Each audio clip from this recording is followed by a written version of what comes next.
The governor of Hawaii is warning the death toll from the Maui fires will likely skyrocket in the coming days. The flames that have scorched the island for a week have already been confirmed as the deadliest U.S. wildfires in more than a century. Governor Josh Green said Monday search efforts are continuing and have become, quote, more substantial.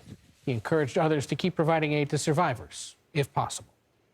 We'd like to tell people if they would like to continue to support. Of course, we appreciate any generosities. Most important right now are resources, financial resources through Hawaii Community Foundation, Red Cross, and so on. You've heard many times how important that's going to be for our surviving families. Joining us now from Kihei, Hawaii, is CBS's Elizabeth Campbell. Elizabeth, good to see you. The governor also said that search and recovery missions on the island have expanded. What details can you tell us about what that's looking like? Well, good to be with you, Ed. We can tell you that about a quarter of the area has been searched. That's a big increase. From Sunday, it was only 3%. So things are moving a bit quicker now. This is going to be a very long process. There are about 90 FEMA personnel teams on the ground. There are cadaver dogs that are searching through the area, and the Army National Guard is also here. So the numbers of people actually going through the searching is increasing, which is part of the reason we're seeing more area being covered. But the governor also told CBS News that part of the reason this is taking so long is just the complete, utter destruction they are dealing with.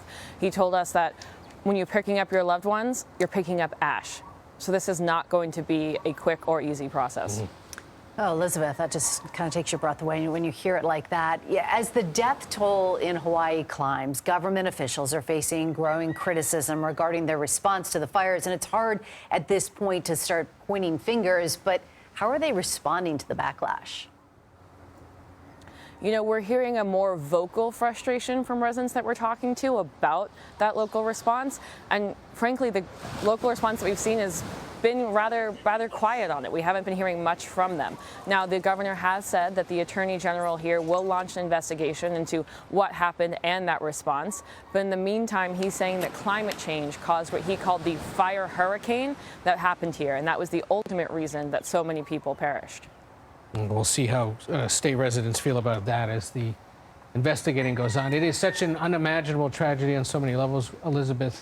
From the people you talk to on the streets there, to the rescue workers and others that are trying to help, how are they coping now, nearly a week since this happened? You know, Ed, they're really just trying to take it day by day, sometimes hour by hour. The response from neighbor helping neighbor has been incredible to see.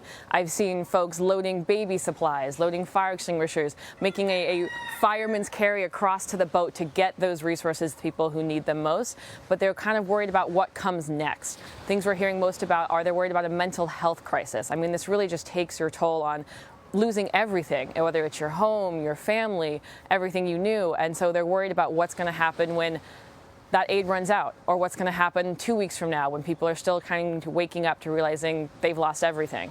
So they're worried about how they're going to deal with that and what's going to happen down the road. So it's good to see the neighbors helping neighbors, but it's going to be a long recovery period for the people here. And we should point out, Maui, an island about 48 miles long. This happened on the western edge. Other parts of the island were not affected by this fire physically, but certainly the entire island and the entire state still reeling from this and will be for quite some time. But Elizabeth Campbell, we're glad you're there to fill us in. Good luck today, and we'll talk to you soon.